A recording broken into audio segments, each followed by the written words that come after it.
sleep, relationships, work, diet, movement. Oh my gosh, there is so much on here. I want to sit and watch it Your all. heart rate increases, your breath starts to change. I don't want to waste a session on yoga because it's not muscle building. Well, is it hard? Is it going to be dynamic and challenging? Is it going to be that I'm lying on a mat for half an hour? What is yoga? All these things are happening, but we're just not aware of them, and they become so normal to us. If you don't believe in the power of your mind, you can't believe anything is possible. Of course, there's moments of self-doubt. If you come back to yourself, all the answers are there. And then when you see it, you're actually able to address it.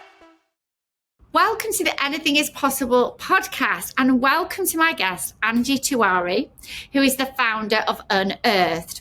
Unearthed is a yoga, meditation and breathwork company, and that's why I'm kind of dressed down today if you're watching on YouTube, because I felt like I needed to be chilled and in my zen. Angie, just give us like a synopsis of you and your business. So I teach yoga, meditation and breathwork, and through that, it's, for me, really all about making it accessible to people, because there are lots of people that teach yoga and you can go to a gym and do yoga, but I think there are a lot of myths that surround that topic. And so for me, it's really important to try and encourage people that you can do it, and you can do it in a really small way, whether that's 1 minute in your day, incorporating a breathing technique to help you if you're feeling a little bit stressed, or if you want to roll out your mat and do an hour of movement and boost your mobility and flexibility. So if you're going to like explain yoga as a practice rather than the thing that I think of it as like an exercise class, and I understand there are so many benefits to it, but just talk us through like, what is yoga?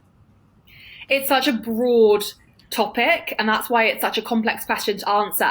But yeah, you're right. A lot of us see yoga as something that you roll out your yoga mat, you get in your active wear and you move. And that is a big part of it, absolutely. But there's so many different elements to it. I mean, even with the movement, there are practices that are really slow and really kind of grounding and help you, if you are a gym bunny, great for really stretching and toning. But then if you want a bit more of a challenge, then there are yoga classes that are much more powerful, energizing, dynamic. And so even within movement, there's so many different elements to it. But essentially, the practice is about unity. So the word yoga is actually from the Sanskrit yog, which means to unite or to bring together. And I think probably you and a lot of your listeners will resonate with this idea of kind of sitting down at the dinner table with your best friend, you've not seen them in ages, and you're having a really nice catch up, and your body is there. But then there's a moment where your mind kind of wanders off to maybe an argument you had with someone the other day, or something, you know, someone walks by and you feel triggered by something and your mind suddenly goes elsewhere.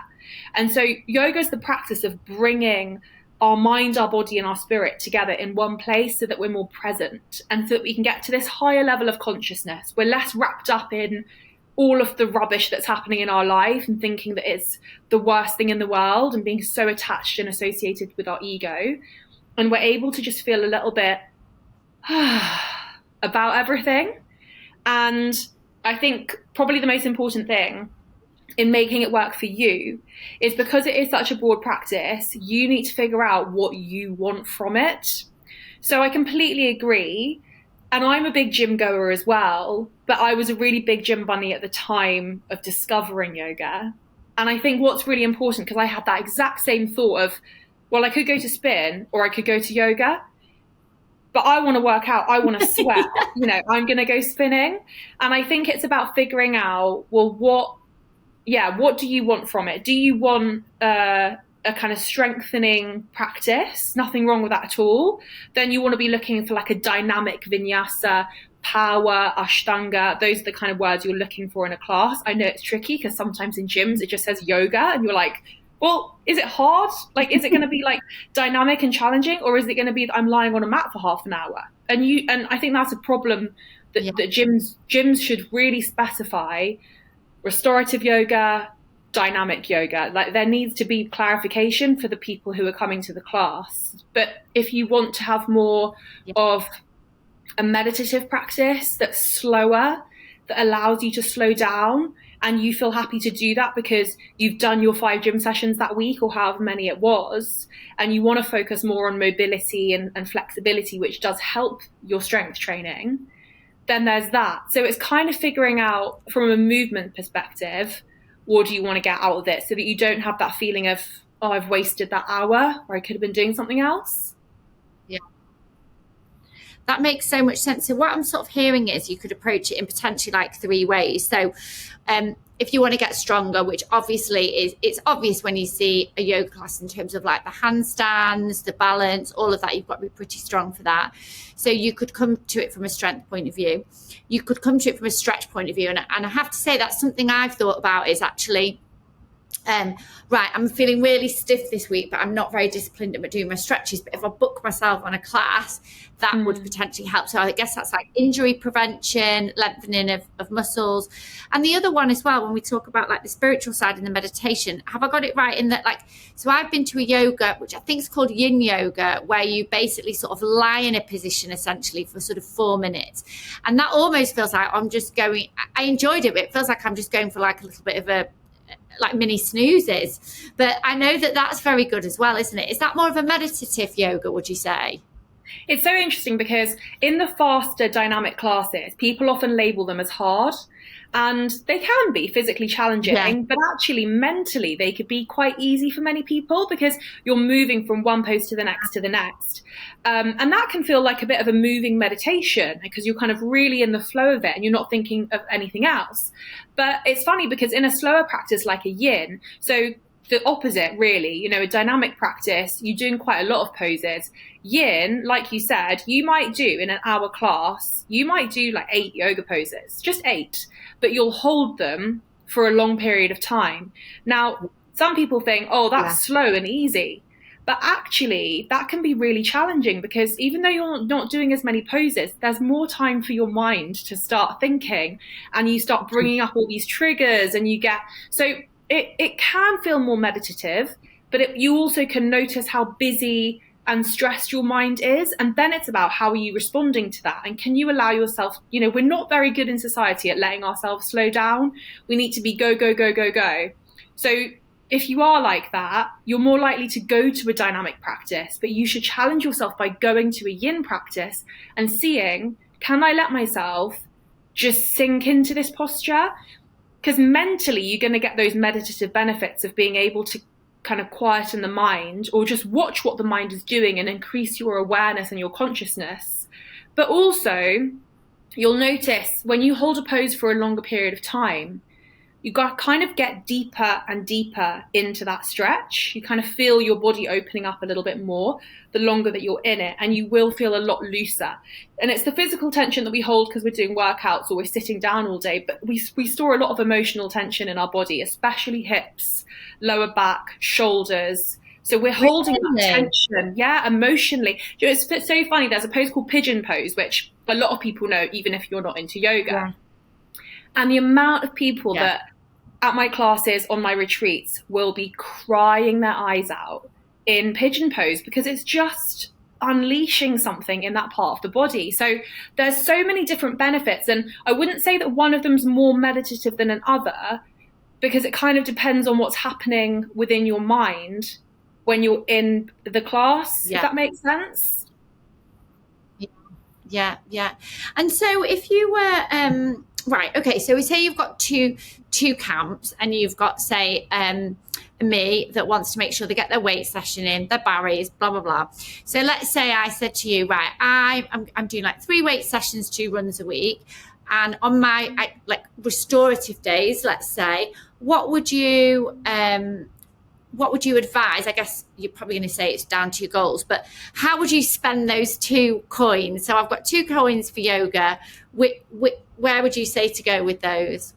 I think if you're doing a lot of weight training and strength building and that kind of thing, then the best way for you to practice yoga would be, I would say 20 minutes, because that's really easy to fit in. Yeah. And you can do it on a restorative, on a rest, on a slower day. Roll out your mat and 20 minutes where you're not necessarily rushing through the poses, but you're really focusing on incorporating your breath with your movement, which is a really, really big focus. And every yoga teacher should be focusing on that. But often in the faster classes, it's easy to lose your breath. So really incorporating slowing down doing things like pigeon pose, which is good for your hips, lower back, opening up through lizard pose. Again, those kind of really opening, that's going to help. It basically is going to help go alongside what you're already doing. Conversely, if you were doing, a lot of mat bar and Pilates, and you weren't doing as much kind of strength weight training as you're doing, then maybe you could do something a bit more dynamic, and that would incorporate, when we move through a posture, we kind of go from plank all the way, lower ourselves down, almost doing kind of a push-up, almost like we're going to do a push-up, but you lower yourself down, then you pull yourself up. It's called a sun salutation, and then you push yourself back into your downward facing dog. That's a really dynamic, challenging movement that if you've been strength training and weight training and doing your bicep curls and whatever it is all week, that's going to tire you out even more. So it kind of depends on what you want. But I think, something that allows you to really work into the parts of the body that you've been working hard the rest of the week, that allows you to open up a bit more. And once you have a few poses under your belt, you don't even need to go to a class. If you know how to do your pigeon pose, your lizard pose, child's pose, really, really focus on breath. Close your eyes in certain poses, see how that feels, and then do some really deep breathing to help calm your nervous system, then that's going to be really, really beneficial for you. Amazing. And then if you've got the person that literally wants to get all their fitness from yoga, how does that look for them? So again, doing anything that's got the label of dynamic, energizing, vinyasa, power, rocket, anything like that is going to be quite a physically challenging class. You're still incorporating your breath to each movement you take, but you're more likely to see things like arm balances. You can challenge yourself with lots of plank poses. You can do a lot of balance challenge, which balancing is really good for your mobility but also your core strength. You're holding your core to be able to balance on one leg. So those are great classes for building strength. But I would also say that, you're always going to come to an end where things then slow down. Every yoga class, whether it's intense or it's a really soft, slow one, is going to end in a calming posture. It might be seated, or it might be lying down flat on the mat in shavasana, which is your corpse pose. So you're going to taper to a slow, soft end. And even in the most challenging, hard, dynamic, energizing classes, I have felt the biggest sense of, wow, I just feel incredible, and really meditative and really connected. So it's not just the slower classes that give you that. But definitely that kind of class is going to really help your fitness as much as it's also going to help your mindset. And then just talk to us about you mentioned like the ego, obviously it being considered sometimes a spiritual practice and for meditation. Now, for someone like me that tries to do, I do like mindful meditation, mindfulness, so not connecting with thoughts, for example. So for someone like me that has to keep their mental health in check and I have to do certain things like that to keep on top of it, how could I use yoga as part of my mental well-being as well as my physical well-being? Yeah, absolutely. And I think we look at yoga as being just the movement, and then meditation as being something else, whereas really meditation, the breathing techniques, the philosophy, they all fall under the bracket of yoga, which is why on the Unearthed membership platform, you'll see so many different types of classes, because yoga is such a broad topic. But essentially, one of the biggest things I will tell people if they want to check in with their mindset is being aware of their breath awareness, right? And checking in with how are you breathing in your everyday? How are you breathing when you get that email from someone at work and you feel a little bit tense? And how can you change your breath to calm everything down? The breath is a really powerful gateway into our mind, so it can tell us a lot about what we're thinking, what we're feeling, and it can feel a little bit easier to some people than meditation, where a lot of people, again, debunking these myths, a lot of people think they've got to sit down in meditation and be quiet and not think of anything. And that's really challenging for lots of people. Whereas if you can sit and be aware of your breath, it gives you something to focus on. And that can sometimes help people to look after their mind as much as the physical practice helps them mentally and physically. The breathing techniques are incredibly powerful.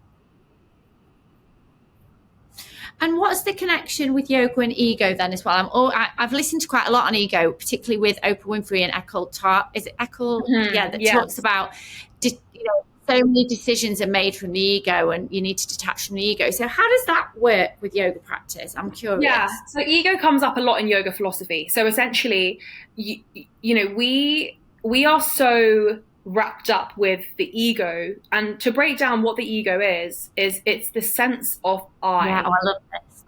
It's I am the most important person in the world, and if something happens, we feel so attacked and we take things so personally, and we kind of think that the whole universe revolves around us. It's very easy to get wrapped up in our own issues in life and not zoom out and think, does this actually matter? Because we kind of, the ego wants to be right.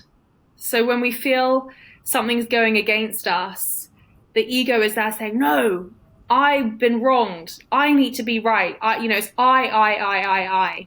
All the sense of I. So we see the concept of ego come up in a lot of our yoga philosophy sessions. And how does it show up on your yoga mat? Well, I need to be able to do this pose. If I can't do this pose, I'm not good enough. I need to be more flexible. I need to, all of this idea of what do I need to do to be the best, to be the greatest. And, this is not to say that we shouldn't have goals, that we shouldn't work hard, that we shouldn't have things that we want to achieve. As humans, we're always going to want that. But it's about understanding, well, when is that tipping into a place that's really controlling us negatively? And can you instead find satisfaction? Say if you're in your yoga class and you're working towards a handstand, can you actually enjoy the journey of building strength before you even get anywhere near the handstand? Because otherwise we're just kind of working to the goal. It's like if you're going on a hike, and if you're just constantly looking at the peak of the mountain, you're not enjoying the journey to it, and you're getting frustrated along the way. Mm-hmm. And then you get to the top and you're like, I did it. But you've got to enjoy that route forward. So on our yoga mats, it shows up like trying to get into a particular pose and not feeling good enough. And in life, it translates into, well, do you know what? Can I just work really hard and then detach from any outcome? Like, it doesn't matter what's going to happen here because I've done all that I can. And just being a little bit detached from what the expectation is of what we want to happen, because we can't control that. We can only control how we respond, and we can only control what we can contribute and what we can do. Yeah, I always say that in goal setting. Like, I love setting goals, but honestly, like, sometimes I don't achieve them, but actually I've enjoyed the process of setting them along the way. And I think that's sometimes, enjoy the journey. I think that's sometimes things that, people forget, don't they? Mm-hmm. So within, like, obviously your family of things that you look after, you've got the yoga and then the meditation. So talk us through, like, to be a meditation practitioner, is that a qualification? And then what sort of strands do you have under that, I guess? Yeah, so you'd qualify as a yoga teacher. Most people do their 200-hour yoga teacher training as the base. Yeah. And then you can do additional training after that in meditation, in different types of yoga. So I trained in Ashtanga yoga, which is a really dynamic, energizing, quite fast-paced practice, quite intense. So you could do that, and then you could go on and train in yin yoga or restorative yoga or power yoga or pregnancy and postnatal yoga. There's so many different styles and types that you can qualify in. And on top of that, then you can do qualification in meditation, qualifications in breathing techniques, breathwork. There's just so many different trainings that are out there now. So you tailor it to what you want to learn about. But yeah, meditation is a huge part of the practice of yoga, and it is about getting clearer and finding stillness within the mind. And I think a lot of people struggle with that, like you said, there's lots of different types of meditation. So you could do a meditation that focused on being aware of the thoughts and just allowing them to keep on going, as opposed to getting so involved in the story of that thought, and I'm feeling this way because that person did this, and if she hadn't have done that, then I wouldn't have, trying to stop that internal dialogue that dramatizes everything, and again is all about attachment and that ego state. But you can also do one of my favorite types of meditation is a visualization meditation, because that's so powerful. And it kind of links in, yeah. Well, it links in with manifesting, because it's really about visualizing yourself. And, you know, when you win it in your mind and you believe it in your mind, you're way more likely to feel empowered and inspired, and then put the steps in place to achieve those goals. Or, you know, you start to visualize yourself doing something that you hadn't seen before. Our brains are very intelligent, but they're also not in some way, because you can just imagine something and your brain thinks it's real. You know, say, for example, you heard a noise in your house and it was the middle of the night, and it's probably something outside on the road, but you, in your mind, start imagining that someone has broken in. And your body will completely react as if you're about to be attacked. Your nervous system goes into a state of dysregulation, your heart rate increases, your breath starts to change, you start looking for your nearest exit, visualizing everything that's going to happen. And in the same way that we can kind of imagine a situation and respond like that, you can change it to be a positive one. You can change it to be you presenting a big talk on stage in front of a load of people, maybe something that you never thought you'd be able to do before. And really feel into the power of that. And that gives you that inner confidence. And it sounds crazy because you're just thinking it in your head. But we know how powerful just the thoughts that we have are. So visualization is and it's a very fun type of meditation, because it's not sitting there thinking of nothing. It's sitting there kind of creating a bit of a story for what you want your life to look like. Do you know, it's funny because when I was little, I used to daydream a lot. Like, I've got loads of vivid memories. I've been in the car with mum and dad, like we'd drive to France or whatever, and I would literally daydream stuff. And then you don't do that as you grow up. But if you were, and I love the idea of visualization. It's something Roxy Nafusi talks about as well with her book Manifest. She's been a speaker at AIP. So if you were gonna like visualize something, let's say for me it would be, you know, the room filled with people for anything is possible, and like it all going to plan. How often should we be doing visualization meditation per week, let's say? So whenever I get asked a question on how often we should do something, I always like to say little and often, as opposed to, you know, every day for half an hour. That's possible for some people, and it's absolutely not for so many. So I always say that you've got to find what works best for you. I don't know what your lifestyle is like. I don't know how many kids you've got. I don't know what your day-to-day job is. Like, I don't know how busy you as an individual are. But I think that finding time to do it consistently is more important than doing it once, forgetting about it, and because it took too long to do and you didn't have the time for it, and then doing it a week later. Try and do it little and often. And one other thing I'd say is find a micro habit and add it on. So for example, you could do your visualization when you wake up in the morning. Maybe wake up 5 minutes before your alarm usually is, so that you don't feel rushed to jump out of bed, and do a bit of visualization then. Or before you go to bed in the evening, if you're going to spend 5 minutes usually scrolling on your phone, put your phone in a different room and spend those 5 minutes visualizing. Similarly, when I brush my teeth, I will get in some movement. So I will do some shoulder rolls. When I've got my electric toothbrush going, I'll shoulder roll to the front, shoulder roll to the back. I'll do my hip circles. You know, it's little things like that, because it doesn't seem like much, but you know, it does add up over time, and then your body just gets used to it. Your mind gets used to the practice. So little and often, because then you're building that habit in your brain. So whatever works best for you, there's no kind of ideal duration of time, but it's about also getting into that creative zone, because like you said, as adults, we're not really encouraged to daydream. So it's almost getting ourselves back into that state of, oh, I can be quite fun with this and playful. And do you have these guided meditations on your platform? Because for me, somebody that's like a busy mind, I find it quite hard to do meditations myself, you know, and those are the sort of things you've got on your platform. You can pick a type of meditation. Yeah, exactly. So the section, it's all sectioned off into whether you want to move, whether you want to do a journaling practice, philosophy, meditation, breath work. And then you can type in visualization meditation, for example. And we've got 3 guest teachers. So it's not just classes by me, it's classes by a few other teachers as well who are based across the UK and the US. So you can kind of find a teacher and a style, because there's so many different ways of teaching too. So it's nice to learn from different teachers. But yeah, loads of different classes on meditation. And we've got a reprogram your mind in 5 days, which is kind of a course series that you would do one every day. So if you want to implement it, it's good to start a series like that where you're like, right, Monday to Friday this week, I'm going to commit. And then you can see how you feel at the end of the week. I would do it time and time again before I went into any big important event that I was running.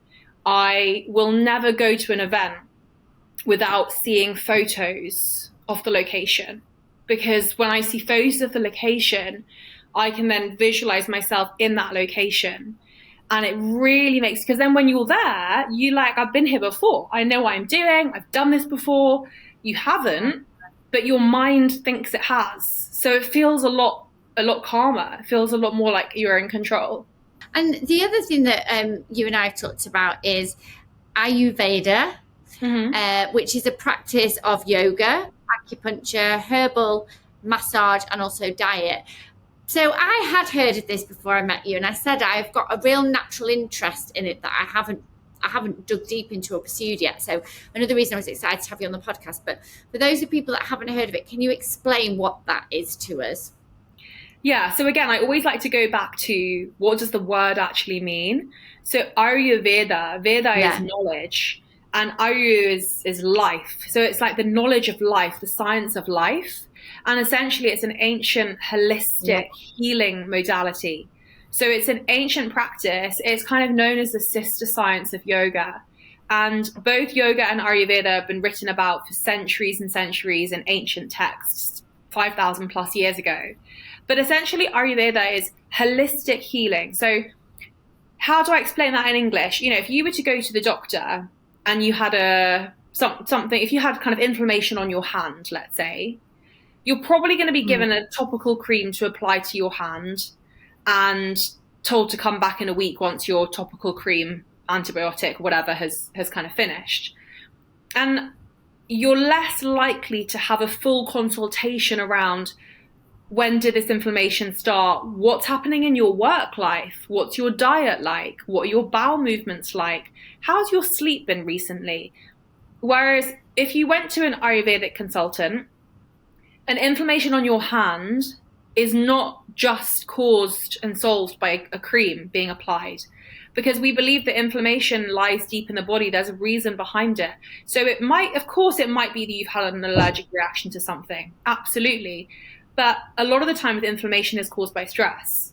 So if 90% of inflammation is caused by stress and there's an inflammation on the skin, the questions that we would ask as an Ayurvedic consultant, I would be looking into your relationships, your work, your diet, what you're putting in your body, your sleep, your bowel movements, any other skin issues. And it's much more looking at the individual as a whole, as opposed to looking at you and looking at the other person. You know, say if there are two people and you both had inflammation on your skin, in Western medicine, generally you're both given that topical cream.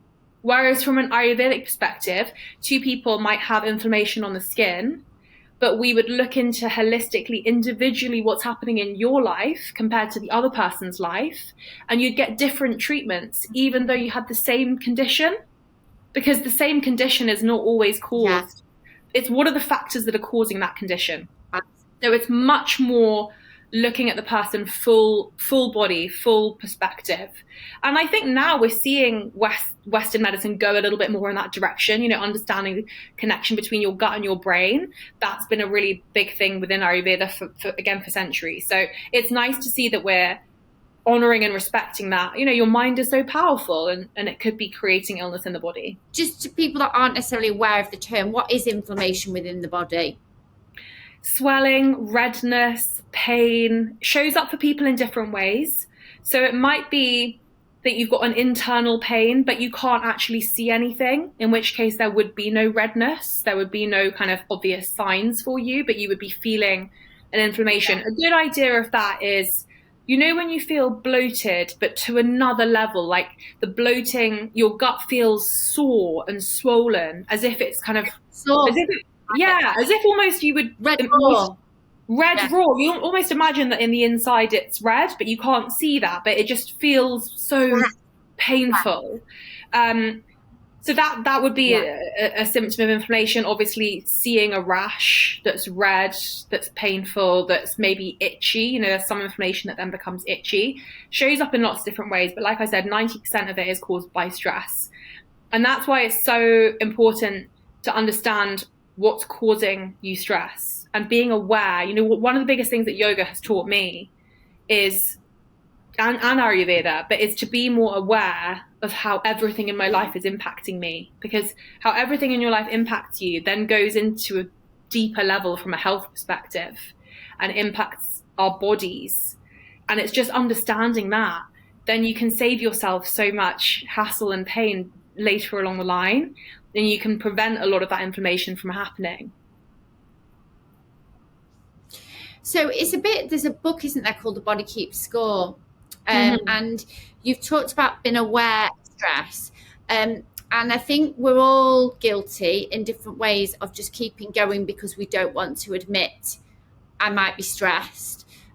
What would be some and we have talked on the podcast with other people about burnout before, for example, and that doesn't need to just be somebody burning out because of work. It could be raising a family or just generally unresolved issues or whatever. Could you sort of give us some hints and tips on how to recognize stress itself? What would be the telltale signs? I think a really, really good exercise is journaling. So grab a notebook, grab a pen, and divide it into sleep, relationships, work, diet, movement. And then just write a little paragraph that summarizes how you feel about those elements. And so you get a good picture of your life. You know, if you've got a really troublesome relationship with work, you hate your job. So many people absolutely hate their job. You're going to then see that on a piece of paper. Relationships, it might be that you're stuck in an oppressive relationship. It might be that you've got friends in your life that are really toxic, and you know that, but they're your friends, so you don't really know what to do. It might be that you realize in the movement section that you actually don't really move. During the day, you're kind of sat at a laptop all day. You're not doing any movement. You might realize that your diet is based on the stress of everything else that we've just mentioned. And so you're stress eating, so you don't have good times that you're eating. Maybe you're eating really late. Maybe you're eating in a rush when you're kind of running somewhere. Then that gives you a really good kind of overview as to, okay, what's happening? Because all these things are happening, but we're just not aware of them. And they become so normal to us. When you write it on paper, not only does it alleviate the pressure of it being in your mind, but you can also see it a lot more clearly. And then when you see it, you're actually able to address it. Because the first step is the denial of, I don't want to, and I think it's a big reason people don't go to yoga or meditation, because they do not want to address the pain of that stress, because it's not easy for a lot of people, right? Like there's deep-rooted issues a lot of the time, and that's it's hard to acknowledge, let alone address and do something about it. But when you write it down, you can see it a little bit more clearly. And then starts the work. Do you want to get a therapist and start working through therapy? Do you want to start, right, once a week I'm going to do this fitness class because that's going to make me feel better and get some movement in and do something for myself? Is it more about, especially if you're a parent and you're running around raising a family, is it about 5 minutes every day where you kind of really focus on doing a face mask and a skincare routine, something that just makes you feel a bit more pampered? Like, what is it? Because, you know, there's not one fix to stress, and it really depends on what you feel you need in your life. Again, it can't be a generic answer for everyone, because it depends on how much time you have, and it depends on what you feel is lacking. So, but yeah, getting it out of your head and onto paper is hugely valuable. Yeah, that's really interesting, and identify where the stress points are coming from. So back to the practice of Ayurveda. You talked about the doshas. I think why it appealed to me when I first heard about it was to do with all the different foods that you're suited to. And I know there's one section that's like cinnamons, vanillas, which is like so me. Can you talk us through like those elements of it? Mm-hmm. And that's actually the key word that you just said, is elements. So essentially there are three doshas, vata, pitta, and kapha. Yeah. And the three doshas are made up of the 5 elements. So that's water, air, ether, fire, earth. And so when it comes to the food, well, when it comes to each dosha, so say, for example, let's take vata dosha. That is made up of the elements of ether or space and air. So it's quite kind of light, floaty. So tend to be the people who tend to have that predominant vata dosha within them. They're quite go, quite fast paced. They move quite a lot, very creative minds, lots of thoughts coming quite a lot. That's absolutely fine. But it may be that they've been go a lot during the day. So they've got more of that element of air and ether running through them. That could then tip into an imbalance. They're trying to go to bed and the mind is too busy because there's too much movement.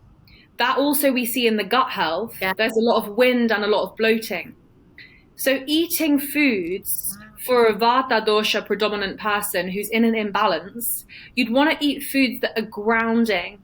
So thinking things like stews, nice kind of warming curries, that kind of thing that will help nurture and ground the fast-paced movement of the ether and the air. Or doing practices like an oil massage of the whole body. You can do that on your own. Fully oiling the whole body is really good for lubricating all of your tissues, but it's also, again, has that calming, grounding effect. So it just slows down the busyness and the hecticness. Then you've got pitta dosha, which is made up of the elements of fire and water. So someone who's got pitta dosha, very competitive, very determined, very kind of got a goal and they will make that goal happen. But sometimes that can tip into competitiveness. It can tip into fieriness because of that fire element, anger. It can tip into a real sense of frustration and feeling let down and like they're not good enough because they've set themselves such big goals for what they want to achieve. So with someone who's pitta dosha, again, if you feel like it's tipping into an imbalance, then you would want to avoid things that would aggravate that fire because you've already got a lot of that fire element. So if you've got an imbalance, you'll also maybe see it as a red raw inflammation, as opposed to, if you have eczema, eczema on the pitta dosha would be kind of red raw bloody eczema, whereas a eczema on someone who's vata dosha would not be red or raw. It would be more kind of dry, flaking skin. So even if you have... Wow. Yeah, so they're both eczema, but they're different types of eczema. So things like, dry flaking skin on your scalp, like psoriasis, that's a vata dosha imbalance. Whereas a red flaking scalp psoriasis on the head that's also bleeding and kind of really, really red raw, that's more of a pitta dosha imbalance. Yeah. So you'd want to look at, coffee, red wine. They're quite inflammatory from an Ayurvedic perspective for that fire element. In Ayurveda, we don't say there's any food that's good or bad. And we don't say that you've got to cut anything out for life. The belief is everything in moderation, but being aware that if there's an imbalance, okay, if I'm really, really fiery this week and I've had like an argument with someone, I feel very fired up with passion about this project I'm working on, avoiding coffee for that week or so, avoiding red wine, because those are things that will add more of the fire element. Are good things to start avoiding for a couple of weeks, and incorporating cooling foods or foods with cooling properties, like coriander has really good cooling properties. A lot of the herbs and spices, cumin is great for digestion, cloves, all of that kind of stuff. And then lastly, the kapha dosha is made up of the elements of earth and water. So quite stable, quite grounding. You meet those people who are just constantly chill. And you're like, wait, how are you so calm? I aspire to be. So that is predominantly someone who is kapha dosha. And so even though that sounds like really idyllic, they're very stable, they're kind of level-headed, sometimes it can tip into too much of the stickiness, too much of the grounding, and it becomes a laziness and a feeling of being lethargic. So actually they would want to incorporate things like chilies and spices to invigorate and to awaken and to get a bit more of fire back. So it's just about understanding where have you noticed an imbalance. And even from saying those three, you might resonate with, you know, the medical system is incredible for so many reasons. You know, if you have a car crash and you break your leg, there's not much that Ayurveda can do to fix your broken leg. You know, there's amazing spices and the healing properties of foods like ginger that will help your recovery from something like a broken leg. But in the moment of a broken leg, you need to go to hospital and get that sorted, right? So I think what's important to say is that it's not one or the other. And I'm a big believer in natural medicine, but also, you know, get your blood tests checked, make sure that there's nothing else going on. Don't just do one and not the other. Of course, you should be wary of what medications you're taking, but you need to kind of see what works best for you. And I think exploring both is a great thing to do. It's hard to say on an individual level whether it's a medical condition or whether it's caused by inflammation. And the best way to know is to do something like an Ayurvedic consultation, which I would do that with you, with anyone who's listening who wants to understand a bit more.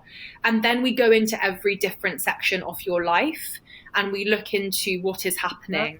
And you kind of get a bit more of an understanding as well, because you're like, oh yeah, like, and you know, the amount of people when I've done the Ayurvedic consultations, I remember having one patient who twice a year had a particular issue arise for them. And I said, well, when did it start? And is it twice a year, kind of different months, or is it the same? And they realized, you know, kind of like they hadn't done that thinking before. And they realized on the consultation, oh, well, yeah, twice a year. It's every summer and it's every kind of July and every December.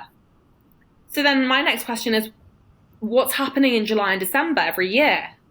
And again, a revelation of that's when I go home, back to my home country and visit my family for a month.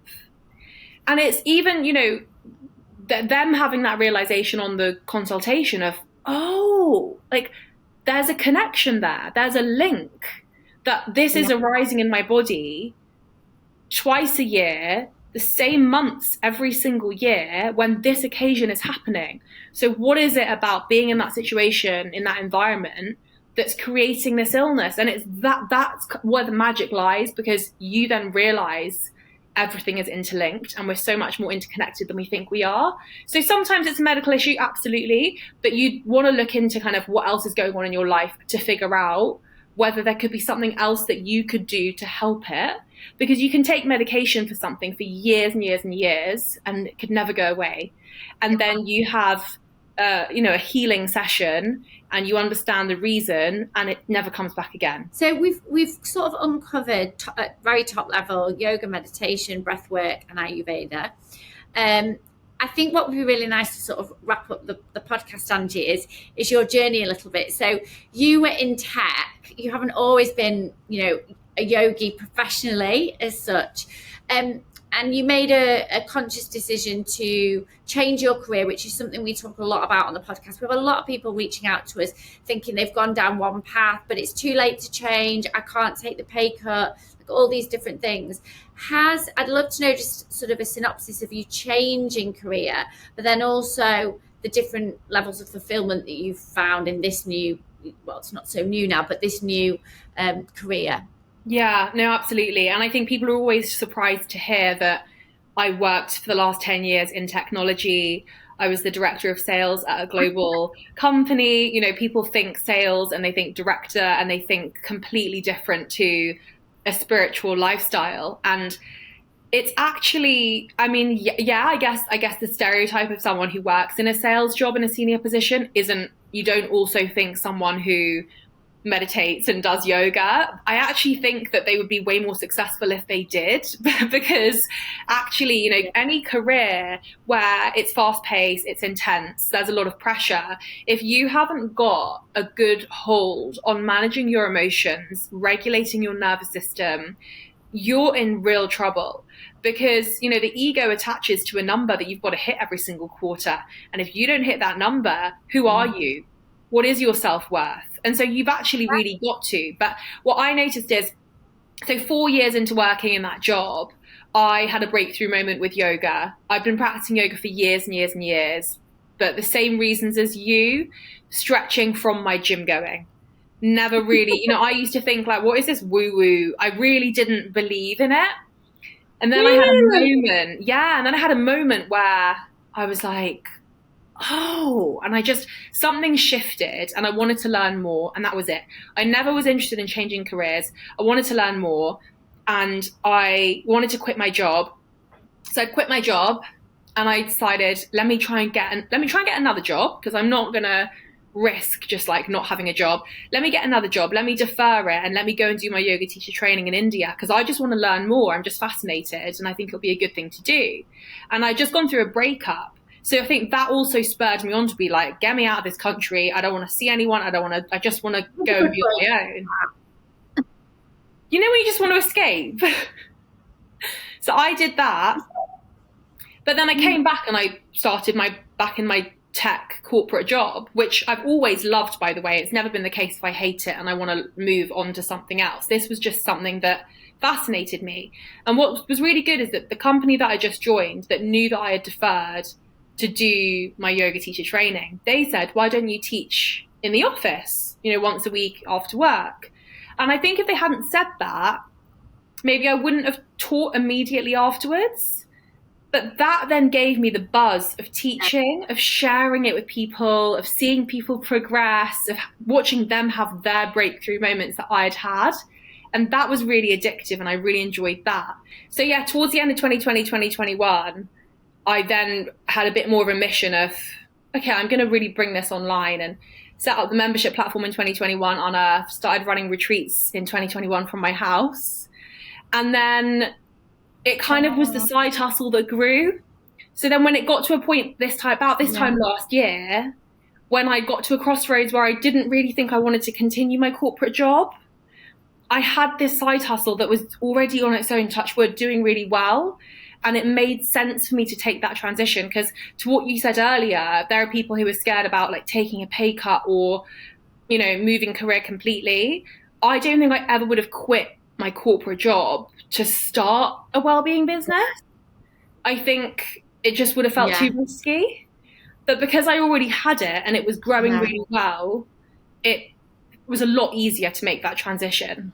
Would you say that your tech background has helped you, because your platform is really cool and like really easy to navigate and just so engaging as soon as you get on there, and you've also got a really good social following? So has that tech background helped with growing your yoga business?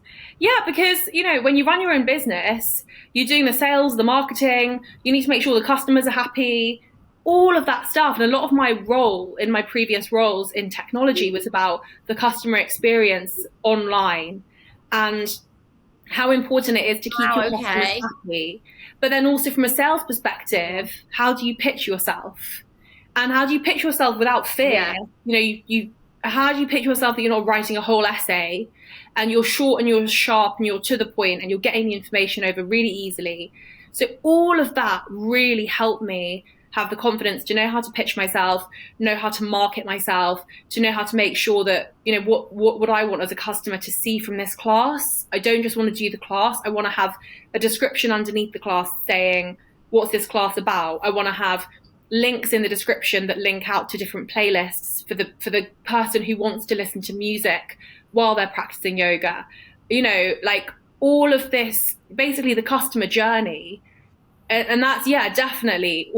I don't regret my 10 years in corporate at all. I loved it. And I now run corporate wellbeing workshops, going into businesses and doing things on burnout and stress and helping them mindset shifts and that kind of stuff. So yeah, massively, massively helped. I asked the question as well because I went to see Stephen Bartlett's tour a few days ago, and he said something that I absolutely loved was, what is your like real talent, and then what is your rare complementary skill? So I was thinking about myself, selfishly thinking, right, so my talent is events, but then my other skill that I absolutely love is personal development. And that's why I believe the combination of those two for delivering at AIP Live is why it's so different to anybody else, because I don't think there's anybody that's got the events background that I've got with the personal development background teaming together. So that's how I was thinking about you and thinking you've got the whole like heritage and all the different practices that you know about combined with that tech. And I felt like when you kindly invited me onto the platform, I could see that straight away. So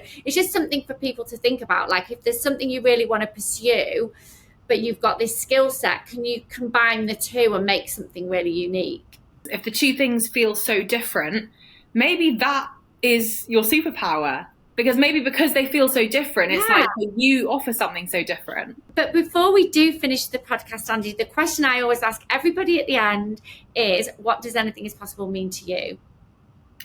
Do you know what? I think I was really lucky and fortunate to be raised with that as a quality. You know, my mum especially, but I mean both my parents, but especially my mum, she always really made it clear to us, you can do anything you set your mind on, like you can do it. There was never this, you're going to be held back in life, or you've got to work really hard for this. Always hard work, but it's you can. And I think that I've carried through.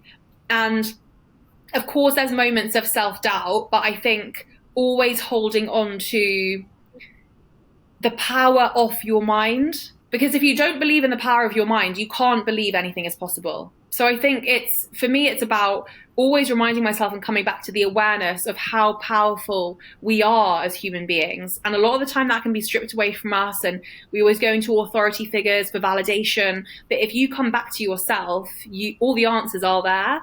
And believing and trusting in yourself more, I think is how I connect in with that concept of anything is possible. You know, yes, you can learn from other people, you can be inspired by other people, that's all wonderful, but never lose your own power.